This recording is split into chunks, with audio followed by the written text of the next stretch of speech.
চ্যানেলে অনলাইন 5 বছরে পা রাখলো। স্বল্প এই সময়ে আমাকে যদি জিজ্ঞেস করা হয় অ্যাচিভমেন্ট কী, আমি বলবো ভালো।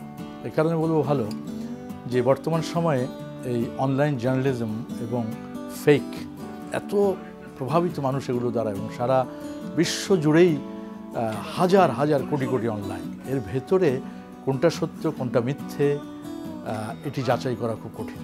সেই জায়গা থেকে বাজ বিচার করে একটি সংবাদকে পাঠকের কাছে, দর্শকের কাছে, দেশে পৃথিবীর বিভিন্ন প্রান্তে পাঠানো সত্যতার সাথে কাজটি অনেক কঠিন।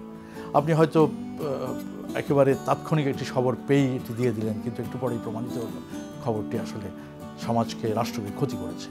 সেই গড্ডালিকা প্রবাহের ভিতরে না ভাসিয়ে নিজের অস্তিত্ব, নিজের সততা, নিজের জায়গা থেকে সাংবাদিকতার, পেশাভিত্তিক সাংবাদিকতার যে এথিকগুলো আছে এগুলোকে মেনটেন করা, সাংবাদিকতা করাটা বা সংবাদ মাধ্যমের প্রধান ভূমিকা হওয়া উচিত বলে আমি মনে করি। সেই জায়গা থেকে, সেই অ্যাচিভমেন্টের জায়গায় আমি তৃপ্ত।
সব জল্পনা কল্পনার অবসান ঘটিয়ে 2019 বিশ্বকাপের 15 সদস্যের দল ঘোষণা করেছে বাংলাদেশ ক্রিকেট বোর্ড। খনন কাজের মাধ্যমে এক নতুন যুগে প্রবেশ করল বাংলাদেশ। প্রগতি সরণি নর্দা এলাকায় গতকাল বাদচাপায় নিহত হন বাংলাদেশ ইউনিভার্সিটি অফ প্রফেশনালের আন্তর্জাতিক সম্পর্ক বিভাগের প্রথম বর্ষের শিক্ষার্থী আবরার আহমেদ চৌধুরী। এবার মুখোমুখি ভারত ও পাকিস্তান, প্রবল উত্তেজনা দুটি দেশের সীমান্তে। বই মানব, গ্রন্থ মানব কিংবা আলোকিত মানুষ, কোনো শব্দ দিয়েই তাকে বিশেষায়িত করা সম্ভব নয়। যার কথা বলছি তিনি হলেন এদেশের পাঠক সৃষ্টির আন্দোলনের পুরোধা পলান সরকার। আমরা আজকে আলোচনা করব একটি দুর্ঘটনার খবর আমাদের বিনোদন জগতে। এই দুর্ঘটনার শিকার হয়েছেন চিত্রনায়ক ফেরদৌস এবং চিত্রনায়িকা পূর্ণিমা। মেক্সিকোর সঙ্গে সীমান্তে দেয়াল তোলার বাকি সব চেষ্টায় ব্যর্থ হয়ে অবশেষে দেশ জুড়ে জরুরি অবস্থা ঘোষণা করেছেন মার্কিন প্রেসিডেন্ট ট্রাম্প। ঢাকা উত্তর সিটি কর্পোরেশনের মেয়র পদে যে সকল ভোট কেন্দ্রে ভোট গ্রহণ হয়েছে সেই সকল ভোট কেন্দ্র থেকে ফলাফল আসতে শুরু করেছে।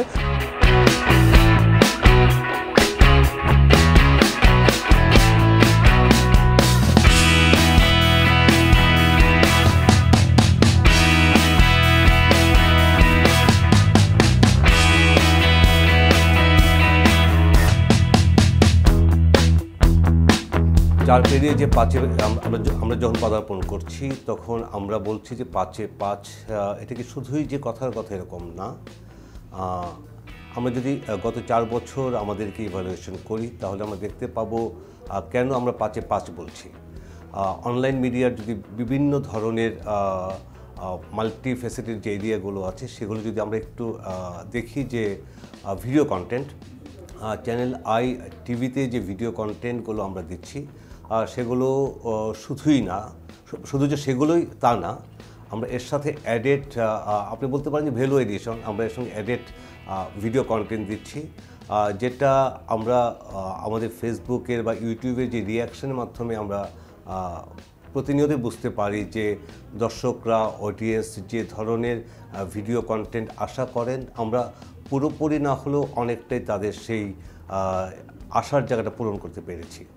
আমরা যদি টেক্সট নিউজের কথা বলি তাহলে একটা হচ্ছে ব্রেকিং নিউজ, সেক্ষেত্রে আমরা বলবো যে চ্যানেল আই ভুল না করে, এরকম না যে আমি একটা নিউজ ব্রেক করলাম তারপরে আধা ঘন্টা পরে নিউজটি উইথড্র করে নিলাম, এরকম না। কোনো রকমের ভুল না করে ব্রেকিং নিউজের ক্ষেত্রে আমি টেক্সটের কথা বলছি যে সেক্ষেত্রে চ্যানেলে অনলাইন এগিয়েছিল। আমরা যদি একটু ক্যাটাগরি ওয়াইজ ভাবি যে যেসব নিউজের ক্ষেত্রে মানুষের আগ্রহ, সেটা হোক রাজনীতি, অর্থনীতি, স্পোর্টস, বিনোদন, সব ক্ষেত্রেই একই সঙ্গে কারেন্ট অ্যাফেয়ার্স এবং তার সঙ্গে আমরা আমাদের যাত্রার শুরুতে যে কথা বলেছিলাম যে শুধুমাত্র সাদামাটা সংবাদ না, সংবাদের ভেতরে যে সংবাদ সেটা দেওয়ার আমরা চেষ্টা করেছি। এবং স্পেশালি আমি বলবো স্পোর্টস এবং এন্টারটেনমেন্টের ক্ষেত্রে চ্যানেল আই অনলাইন খুবই এগিয়ে আছে। আমি যখন এই মুহূর্তে আপনাদের সামনে পঞ্চম বর্ষে পদার্পণ উপলক্ষে কথা বলছি, তার মিনিট 10 আগে আমরা যে খবরটি পেয়েছি সেটা হচ্ছে যে ইউটিউবে বাংলাদেশের টিভি চ্যানেলগুলোর মধ্যে এখন চ্যানেল আই সবচেয়ে এগিয়ে। তো যখন আমরা সেই 5-এ 5 বলছি যে আমরা বিভিন্ন মানে একটা ডিজিটাল মিডিয়ার যত ধরনের প্ল্যাটফর্ম আছে সব ক্ষেত্রেই আমরা আমাদের যে আসার জায়গা সেটুকু আমরা অপূর্ণ নেই এখন পর্যন্ত বলা যায়। আমরা যদি ফেসবুক এনগেজমেন্টের কথা বলি যে ফেসবুক এনগেজমেন্টে চ্যানেল আই অনলাইন সবচেয়ে এগিয়ে।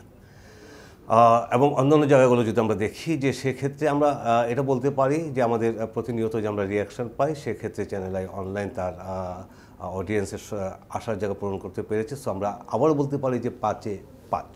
আজকে চ্যানেল আইরই একটি অঙ্গ প্রতিষ্ঠান তো এই অনলাইন, তো সেই জায়গা থেকে চ্যানেল আই যেই শিক্ষা গ্রহণ করে আজকে এখানে এসছে সেই জায়গাটা অনুসৃত হবে চ্যানেল আই অনলাইনে।